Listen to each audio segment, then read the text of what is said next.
Hello, everyone, and welcome to this installment of the BSM Connection for Ophthalmology webinar series. My name is Emily Peltier, and I'll be facilitating today's session, How a Technician is Key to Proper Billing. We're excited to have Patricia Kennedy, Senior Consultant with Rosen Associates, presenting to us today. For those of you who may not be aware, BSM acquired Rosen Associates in May of last year. Rosen Associates specializes in Medicare coding, billing, documentation, and training for physician practices. Patricia, our presenter today, has over 30 years of ophthalmology and optometry experience. In her role, Patricia conducts on-site chart audits, assists clients with Medicare reimbursement and compliance audits, and conducts client training seminars for physicians, administrators, technicians, and allied healthcare professionals. We're so excited to have Patricia presenting to us today. Now, before I turn things over to Patricia, I want to run through some quick logistics. We've allotted 45 minutes for this session. If there's any time remaining after Patricia's presentation, we'll dedicate that remaining time to Q&A. Each of you is muted, so you won't be able to speak during the session, but you're welcome to send your questions to me via the Q&A feature of your Zoom webinar interface. Now, for some of you, the Q&A button is in the upper left of your screen, and for others, it may be along the bottom.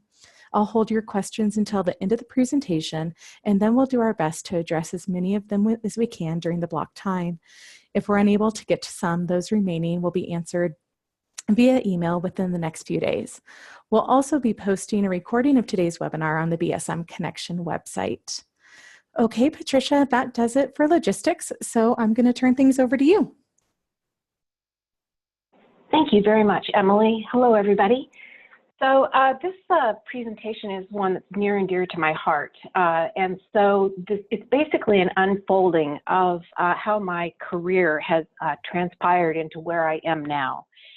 So let me first just tell you that I do have a financial interest with BSM, and the agenda today is going to cover, well, our patient contact, our proper documentation of diagnostic testing, obtaining a correct patient history, correct documentation methods, choosing correct exam elements and codes, recognizing coding in the assessment and plan, and how a scribe can help ensure accuracy.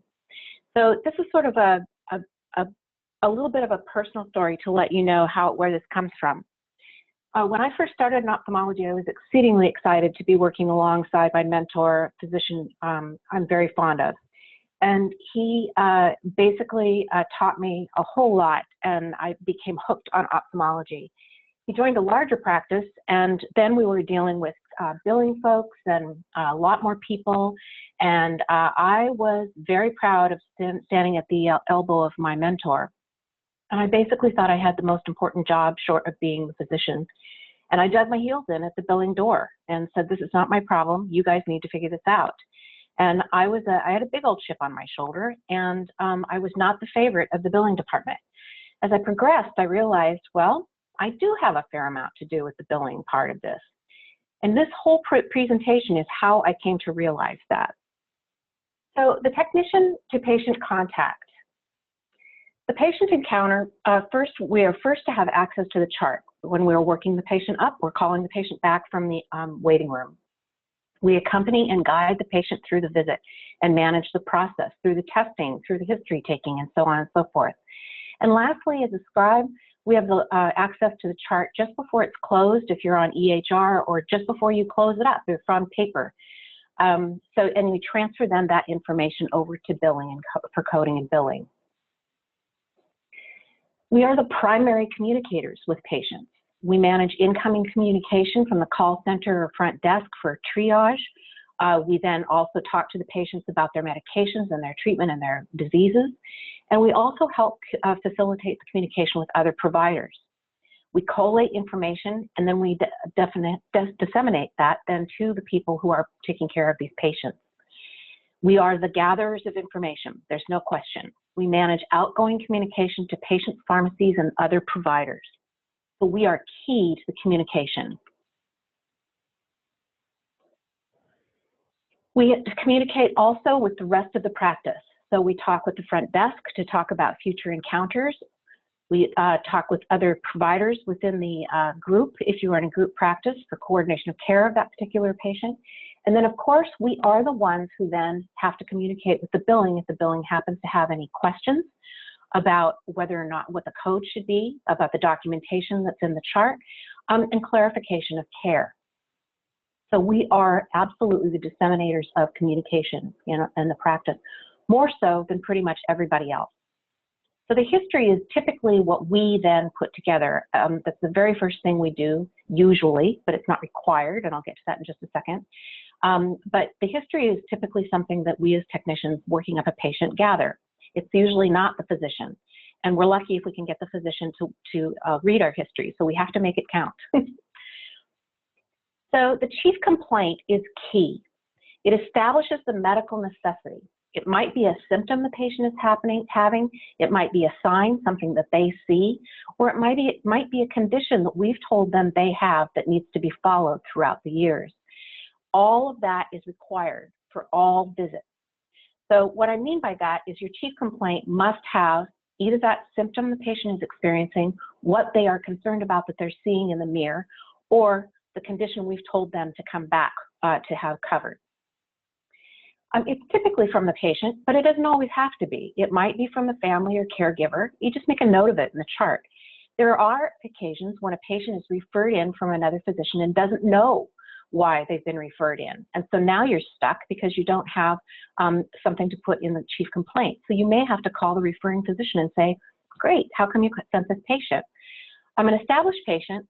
The chief complaint typically is found in the previous visit. So the very first thing you want to do is go to the previous visit and find out why did we ask this patient to come back to see it. We want to make sure that we are looking at the previous visit that is associated with the current provider. We'll get to that in just a second. And then you also want to make sure that the timing is correct. So the patient was due back in 6 weeks and we're approximately 6 weeks out. So just need to make sure that that actually is brought forward, if you will. The history of present illness is basically the story that surrounds the chief complaint. So if the patient has a chief complaint of red eye, then their next questions are going to be, okay, what is associated typically? What symptoms and signs are associated with a red eye? Well, it might be itching or burning or tearing or a discharge or something like that. So the history of present illness is all the stuff that goes around that chief complaint that gives it texture. Chief complaint is absolutely required for Medicare, and it has to be in there for many other insurances as well. If you do not have a good history or chief complaint, it can render the entire exam non-covered. So here are problematic chief complaints: recheck, IOP check, injection OD, here for follow-up. So we may know, and many of these patients are what I refer to as frequent flyers, where they come in often. So we know a lot about these patients. We can probably recite in verse about all of the diseases or all of the conditions that these patients are encountering. But we must make that visit stand alone, and the history must reflect the reason that patient is here today. So recheck, we may know what we're rechecking. We're rechecking the glaucoma. IOP check, we're following the patient for a post-op pressure rise. Those kinds of things. That all needs to be spelled out. We can't just assume that an outside auditor is going to know why this patient is returned. A brief mention, this is another problematic history, where you have a brief mention of a condition that sort of is buried in the overall history of present illness. So sometimes what we'll see is the chief complaint is here for yearly exam, which is problematic all by itself. But then it goes on and it starts talking about the glasses and the contacts, and way down at the bottom it mentions that the patient has diabetes. The real chief complaint should have been this patient is here for their annual diabetic follow-up. That should have been the first entry. And then the next entries should have been what's going on with the patient's diabetes. And then there could have been an, oh, by the way, there's a discussion about the patient's glasses and contacts. Now, I admit that there are vision plans out there that require you to have a complaint that is about the glasses and contacts. So you need to be well aware of the reasons and the policy, or I'm sorry, the insurance that is going to be covering today's visit. So you have to be aware of that as technicians. So there's a first line entry. I used to think that I didn't have to understand the insurances at all. Well, in order to work a patient up correctly, I absolutely have to understand the insurances, and they have become more and more complicated as the years have gone by. Also be aware of off-cycle visits. So for instance, remember when I said that for an established patient, it might be that the plan will reveal the reason the patient is supposed to return. So if the plan indicates previously that the patient is to return to clinic in 1 year for exam and testing, but they're here in 5 months, we have to find out why that patient is a full 7 months early for their exam. Now, it might be that they were having some problems. It might be that they they have a new problem. They certainly are allowed to have more than one disease. And then there also might be the fact that we messed up and we had this visit on the schedule for this patient, and somehow they had been seen sort of off cycle in other instances, and we just managed to not get this particular exam off of the books. So it would be not a reasonable time to see the patient and basically say, I'm sorry, this was a mistake and we can't see you today. So you have to pay attention to whether or not the timing is roughly correct. Again, the history of present illness, as I mentioned before, is basically the story that surrounds the chief complaint. And these are the various elements, and you all have seen these: location, severity, associated signs or symptoms, modifying factors, quality, context and duration, and timing. And those are just some examples off to the right there of things that might be part of the history of present illness. And while it isn't required for an I code, it is required for most of the evaluation and management codes. Let's look at some problematic histories that we see. This is especially true for electronic medical records, which has become really both a very good tool and really a bad hindrance for us. So the chief complaint is DME, or diabetic macular edema, left eye. We have a covered service. We are in good shape. The problem is that then when we go on to the history of present illness, we have things such as patient states no floaters, no flashes of bright light, no blurred vision, no pain. Now, the EHR in this situation counted 4 different elements to the HPI, but these are not relevant negatives. In DME, we are not looking for floaters and flashes of light. We are looking at blurred vision. That one's okay, but typically DME is not going to have any sort of pain. So these are nonsensical entries. So as a technician, we need to understand the overall and empirical disease processes of ophthalmology. And we need to be able to ask questions that are appropriate.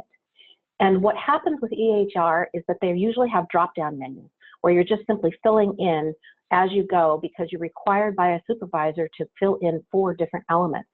But these drop-down menus are often not appropriate, not accurate, and really, again, are nonsensical. So for DME, my questions would be, have you noticed your vision being worse? Have you noticed any drop in vision, and then maybe ask about the patient's diabetes itself. Is it under control? Have they been checking their blood sugar? When was their most recent A1C? Those are questions that I'm going to ask. And perhaps the compliance with their insulin or their oral medications would be relevant here. Here's another example. Chief complaint. Patient states no visual symptoms in both eyes, referred by Dr. X for retinal eval. History of present illness. Patient states no floaters or flashes or no blurred vision, no pain. The EHR again counted all of those elements, and this doesn't make sense. So while the patient may have been referred for a retinal evaluation, what made Dr. X send that patient over for the retinal evaluation? Retinal evaluation all by itself is not enough. So that's where you may have to call the referring doctor if the patient doesn't know. These 2 examples are real. They are straight out of audits that we've done. So when the EMR counted 4 elements for those examples, here's another one. We have exudative AMD. Patient states his vision is good. No flashes of bright lights, no blurred vision in both eyes, no pain, no floaters. Well, it's highly unlikely that somebody who has exudative AMD or wet AMD has good vision. They probably wouldn't be coming to see us if they had good vision. And then here's another example. Patient states no changes in vision, both eyes with last visit, no pain OU, no new floaters or flashes of light. Again, here the EHR counted 5 elements for the HPI: location, quality, associated symptoms, timing, and modifying factors. And as you can see, none of that makes any sense. So what would we ask for somebody? Let me just go back to this example again, because what would I ask? what would I ask for somebody who's coming in for exudative AMD? So certainly they're going to be having trouble with their central vision. So I might ask, okay, I know that last time you were here, you said that you had wavy lines in the central vision. Is that better or worse? And if they say, well, it seems like it's about the same, then I would put in my history, I might put wavy lines. You also can put metamorphopsia is about the same since last visit. That makes much more sense. Then you may want to further go on and ask the patient about their diet, or ask them if they had any problems since their last injection, or those kinds of things. That makes more sense associated with when a patient comes in for exudative AMD.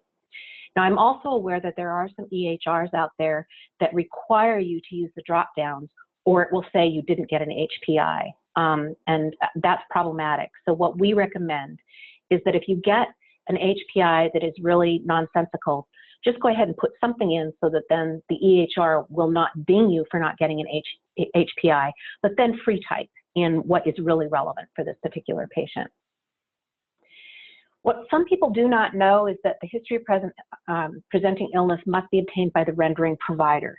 Now, I know that this is probably not something that you do in your practices. I know I certainly didn't do it when I was still in practice, but I do have to teach it that technically it is supposed to be the rendering provider who does it. It doesn't mean I can't write it down for the physician.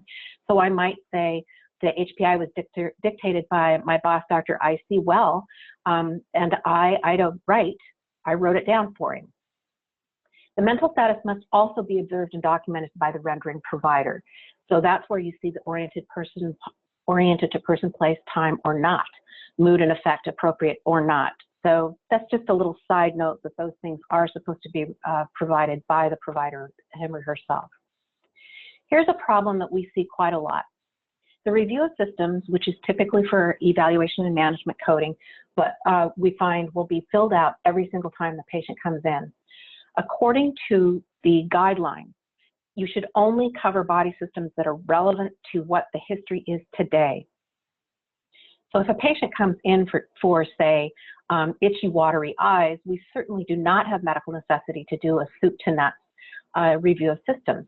If somebody comes in with itchy, watery eyes, what is our differential diagnosis? Now, I know as technicians, we are not going to tell the patient what we think the diagnosis is, but in our heads, we need to have, what do we think might be going on through this patient, so we ask the appropriate questions.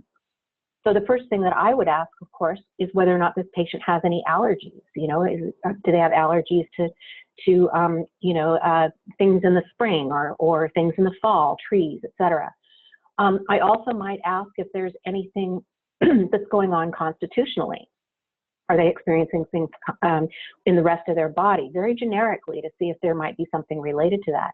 But certainly the patient's genitourinary system doesn't have anything to do with somebody who comes in with a complaint of itchy, burning, watery eye. So you get the point there. And what we see a lot in EHR is that this is brought forward every single time. And that is just problematic all the way around. The personal, family, and social history is obviously something that we are pretty good at getting. But it's personal, surgeries, medication, family, glaucoma, macular degeneration, social living situation, tobacco, and alcohol. And in some states, they are now starting to ask about the use of marijuana. So these are things that we typically can and will get for the physicians. However, remember, this only pertains to what is happening for the patient today. So typically speaking, the family history is not necessarily obtained every time. The social situation, again, pertains to why the patient came in. So let's give an example of where you might update a social on a brief visit. Patient comes in for a glaucoma check and the pressure is up. One of the things you might say to the patient is, are you having any trouble putting in your eye drops? And so we want to find out if the patient is compliant. And then the next question might be, do you have a history of arthritis? Because we all know that patients who have arthritis have a hard time squeezing the bottles. So that might be a place where you might go straight to the personal and social situation to find out if they are perhaps they're having some trouble at home or something like that that's preventing them from being able to get their drops in. So as you can see, it's going to vary from patient to patient. And what we typically see in the charts is that it looks the same across all patients. And that's just not how we should treat patients. Diseases are individual, as are individuals. and so we need to behave as such. On the exam, now we do a fair amount of the exam. And I just want to stop just for a second because as a technician, there were some things that I was not taught early on that I was embarrassed to learn much later. So I thought I'd just stick it out there. On the left-hand side, you have evaluation and management codes that start with 9-9, and then you have the I codes down at the bottom that start with 9-2.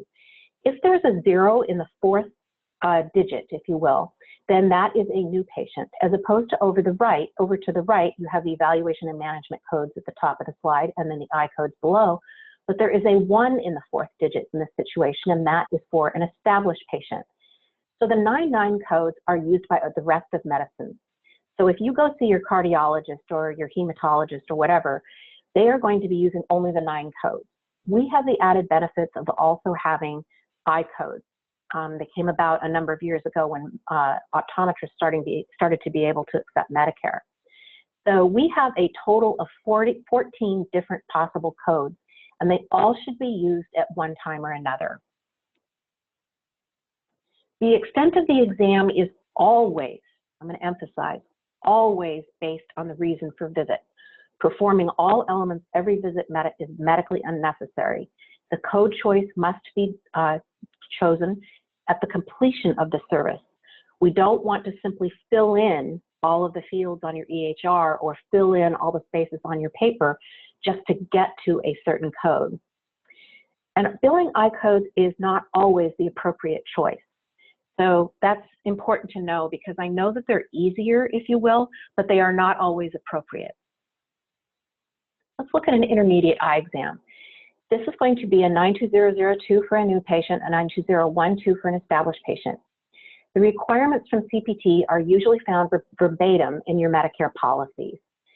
So it requires a history, which in effect means a chief complaint, a general medical observation, which is not further defined, and we have never been able to find a definition of it. So we believe, and it's our opinion, that if you have asked the patient anything about the rest of the body, then that would be determined to be a general medical observation.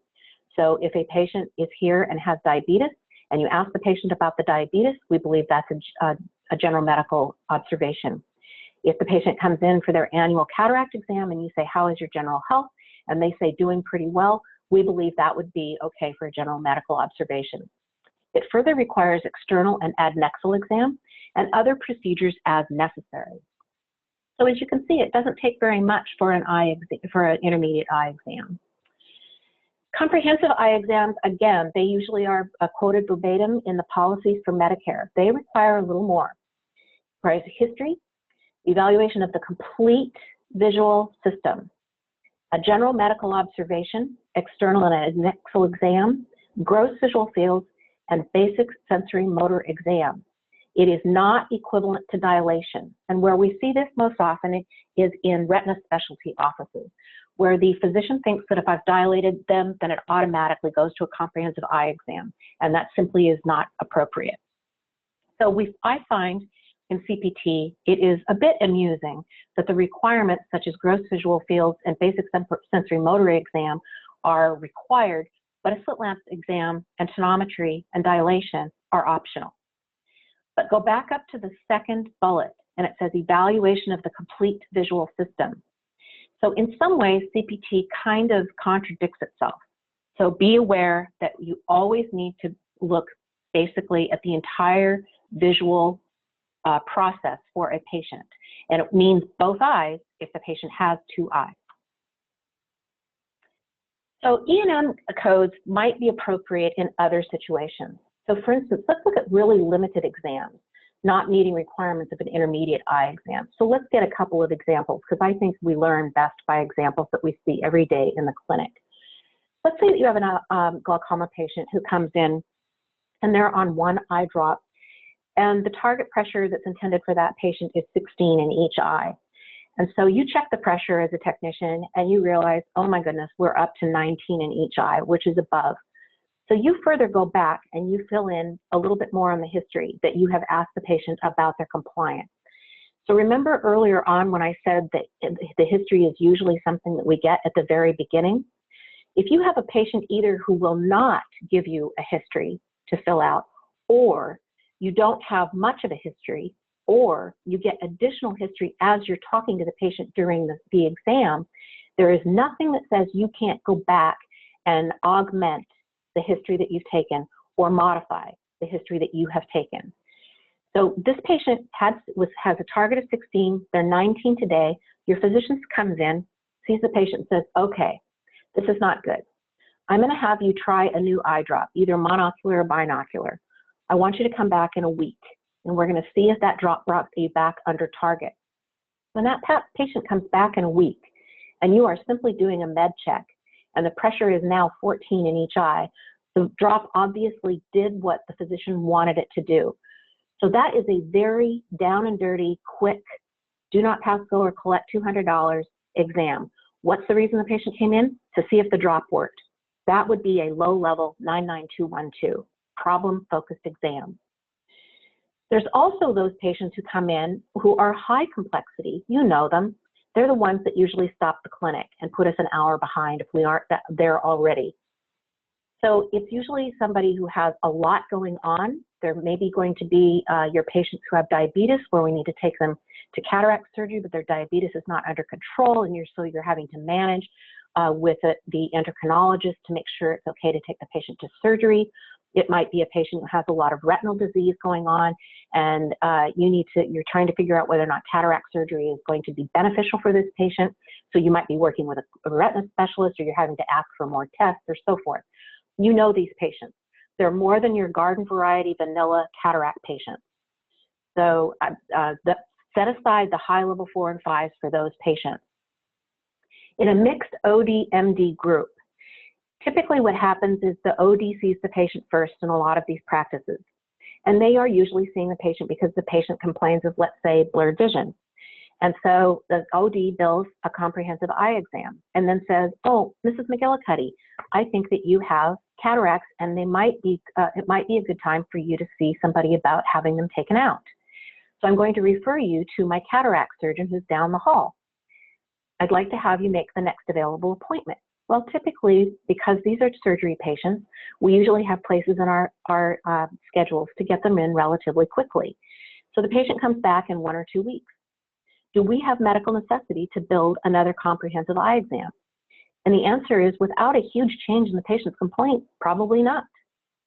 So to do comprehensive fields or confrontation visual fields, or to do EOMs in the absence of a new complaint from the patient would not be warranted 1 or 2 weeks later. In that situation, you would want to switch over perhaps to an evaluation and management code. Exam workup. Technician preparation of the patient for the provider typically includes these types of things. But you want to think about the reason the patient comes in. You're not going to do confrontation visual fields and extraocular muscle movements on somebody who comes in for itchy, burning, watery eyes. Patient comes in with flashes and floaters, knock yourself out on the confrontation visual field. Patient comes in with a complaint of binocular diplopia. Again, that's absolutely necessary to do a motility exam. Let's talk about what the scribe needs to do. The scribe is absolutely imperative for good coding and documentation. It transfers the provider's findings to the medical record. It translates what the provider says to the patient in lay language to how we want it in a chart. So the doctor may say to the patient, okay, you have a lens in your eye and it has become cloudy.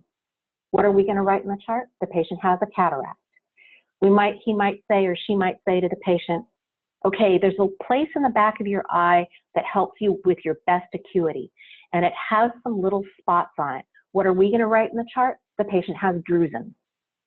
So that's where we are key to take what the doctor says, so that then the doctor does not then need to turn around to us and tell us what he wants or she wants in the chart. So we are the ones then that further document the plan for the patient. We might do the electronic prescriptions, medication prescriptions. We note the return to clinic timeline and reason.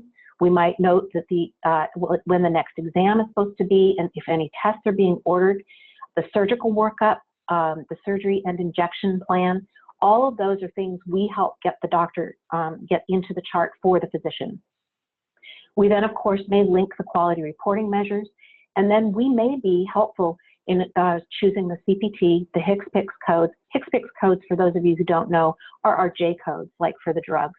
And then, of course, the associated ICD-10 coding. We often are involved with patient education and summary documentation. So let me just stop here for a second. Let's think about our physicians. I've worked for physicians who see 40 patients a day. I've worked for physicians who see 75 patients a day. Those physicians have to see every single one of those patients. So they are seeing them all and have to keep them all straight. As a workup technician, I may see a third to half of them, depending upon what type of patient load it is. So I have the benefit of seeing fewer patients. So the scribe, of course, this is true for the workup technician as well, but the scribe serves as another set of eyes, another set of hands, and another brain. We are helping out the physician to make sure that the documentation gets into the chart.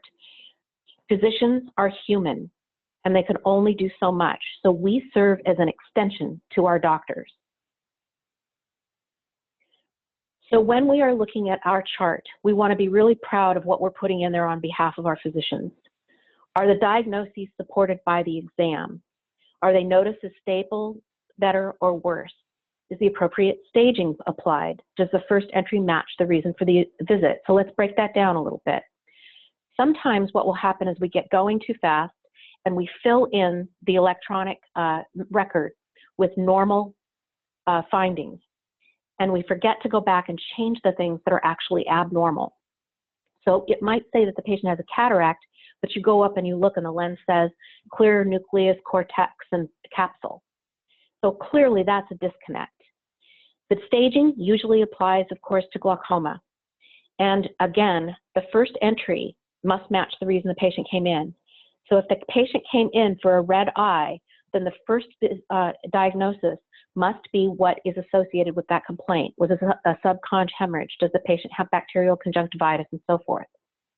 Does the plan reflect what was said to the patient? Does the language read as if this is the first time the patient is counseled? So many EHRs have paragraphs that automatically fill. And the problem with some of this language is it may not pertain to the patient that's sitting in the chair in front of you. So for instance, it may say that the patient has cataracts, plural, and yet maybe the patient already had cataract surgery in one eye, or maybe the patient only has one eye.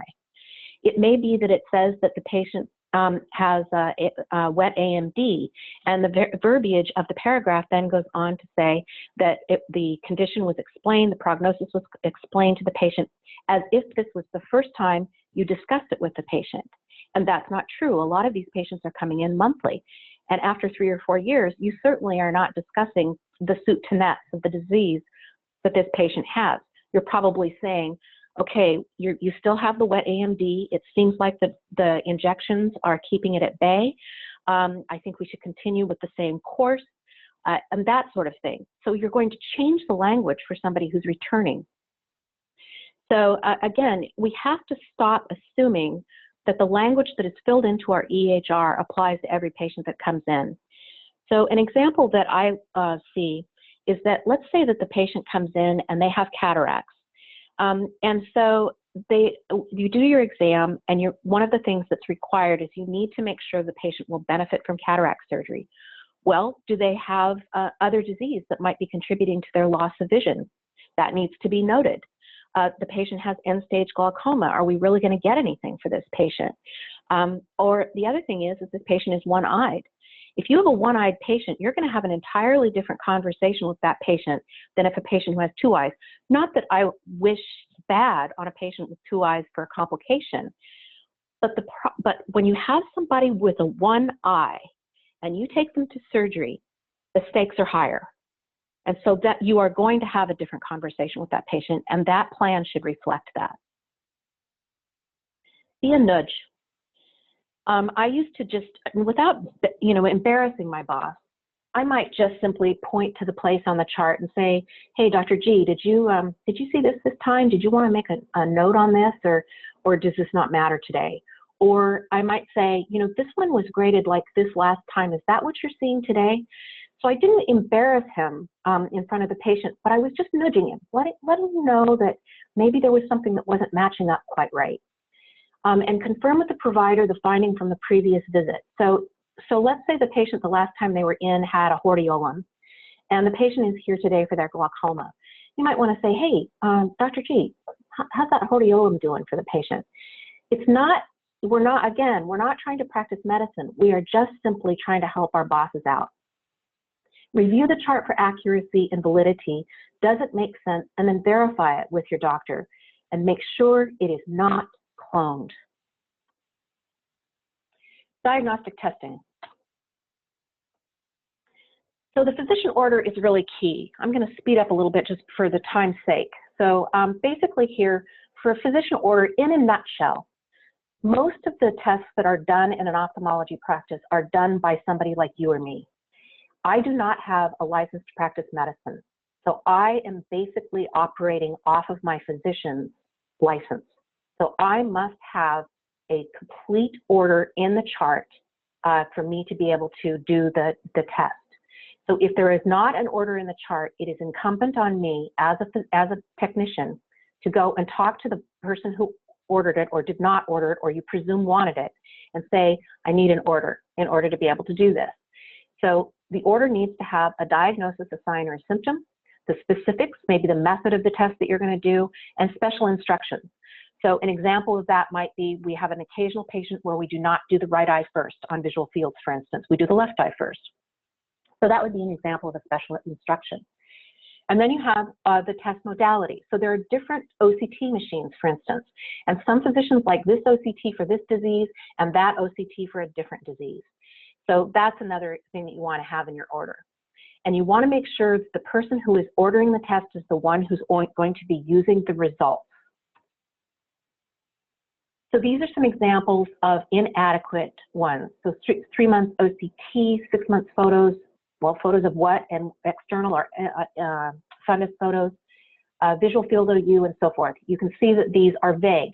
We may be able to defend some of them, but they're not our best work. So this, again, the scribe is going to be the one that's going to be helping to put these types of the orders in the plan. So here's where we can be very helpful to make sure these orders are complete on behalf of your provider. So these are what we're looking for: what the test is that was ordered, the indication, so the disease or finding that's being investigated, and then the time it's expected. Now, it doesn't have to be exact. If you say 6 weeks and the patient comes in 5 or 7, that's close enough. And then you have time that, then you have special instructions. So over to the right, order 1 month optic nerve OCT. And notice optic nerve, because we can also do OCTs of the anterior segment, and we can also do OCTs of the macula. So we need to say we're going to do an optic nerve. And if you want to abbreviate it ON, that's fine. Just make sure it's included on your abbreviation list. And the reason we're doing it is that we have elevated pressures today, and we have some cup to disc asymmetry. And I want it done on XYZ instruments. And there's another example of an order that's complete. The physician interpretation needs to be separate and identifiable. It cannot be embedded within the assessment and plan. Does it include a discussion beyond the values? So what I mean by that is, did the physician just simply repeat the values of the macular OCT saying 297 and 302? That didn't tell us what that told the physician. Is it thick? Is it thin? Is it worse or better? So it has to have, a test has to have value above and beyond what you saw on the exam. So, and also you need to have how the test is going to help impact the treatment of the patient. And it may be just continue to observe. All right, so the interpretation report must be performed by the ordering physician. It must show added value for treatment. It doesn't simply confirm what the test results were, so not just the numbers. So this is where we see this most often is for pachymetry, where all you see is corneal thicknesses. It does not repeat what was found on exam. Where we'll see this is there's an ERM that's seen on exam, and we do a macular OCT, and what the interpretation is ERM, and that's not adequate. And then do not simply write down the test values.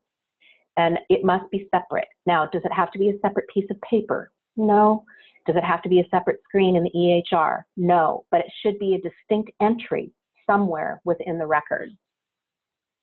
So it can be on the exam.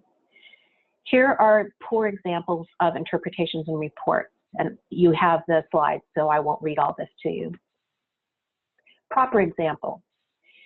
So here's a visual field, reliable test, and that is okay for us to write down as long as it's okay with our physicians, because we know what a reliable test looks like. We know we don't have a lot of fixation losses and we don't have a lot of false positives.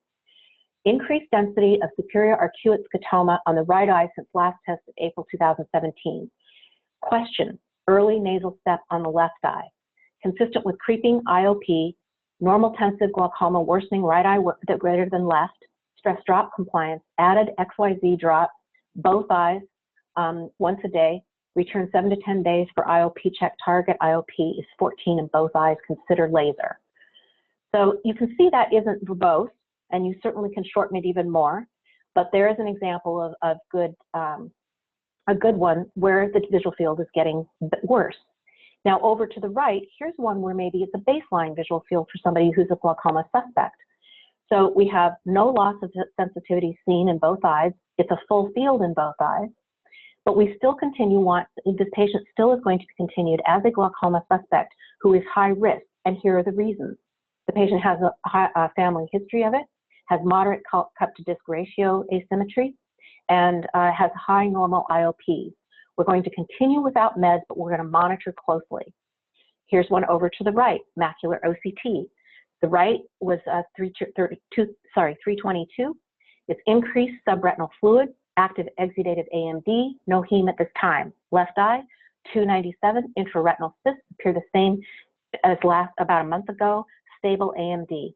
Intravitreal injection XYZ VEGF inhibitor on the right eye today, monitor left.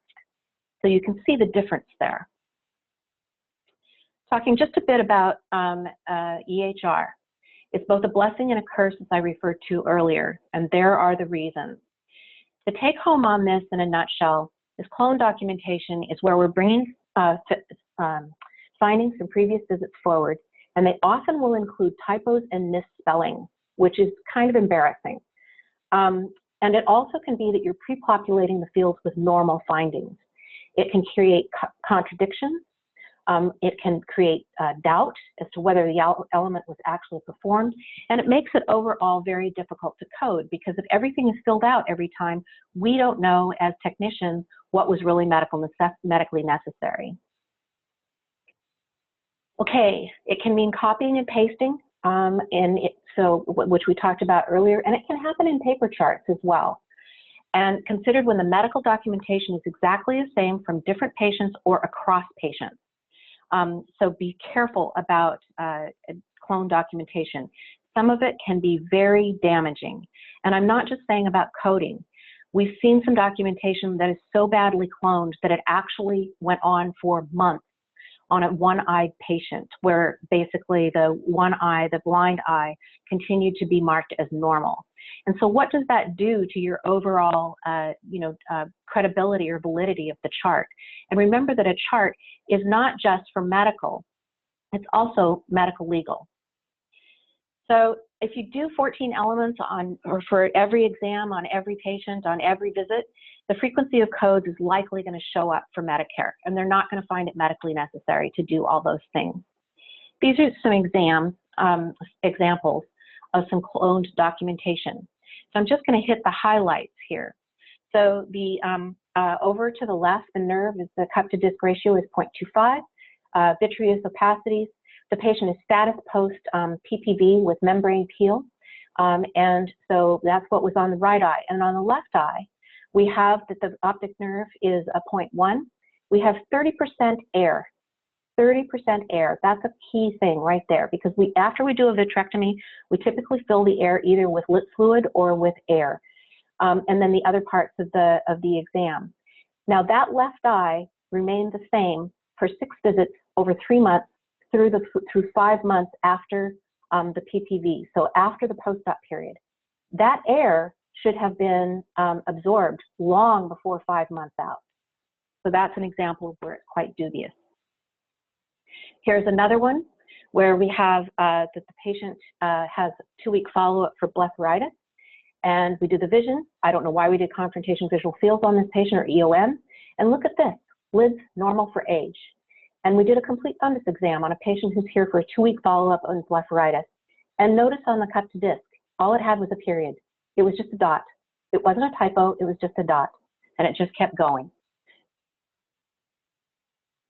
And here are a couple more examples that certainly you can look at a later time and see that you have problems with them.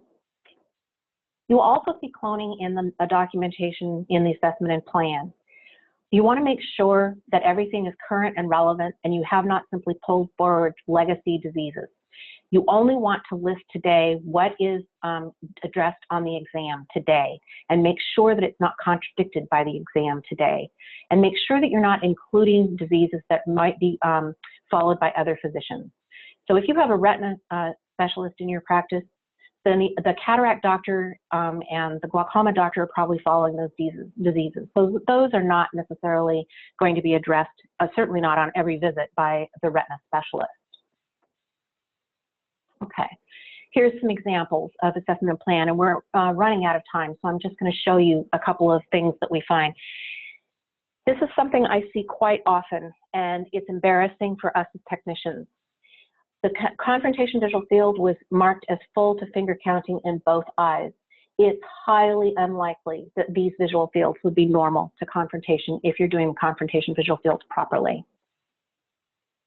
In summary, the technicians are another set of ears, another set of eyes, another mind to keep track of the patient care and the coding and documentation, and an integral important part of the billing and coding process. And I just want to close that I hope that I've imparted on you not necessarily more work for you to do, but the added importance that we are in patient care and the added importance that we are, you all are, to your practices, to its viability. We are never just technicians. Thank you, everybody. All right. Thanks, Patricia. That was a lot of great information.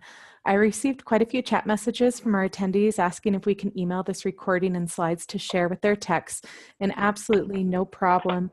We'll get that out to everybody by the end of today. And I'm sorry to say that's all the time we have. There were several questions that we weren't able to get to, but we'll review those and have responses to you soon. Thanks again to Patricia for your time and to each of you for your participation.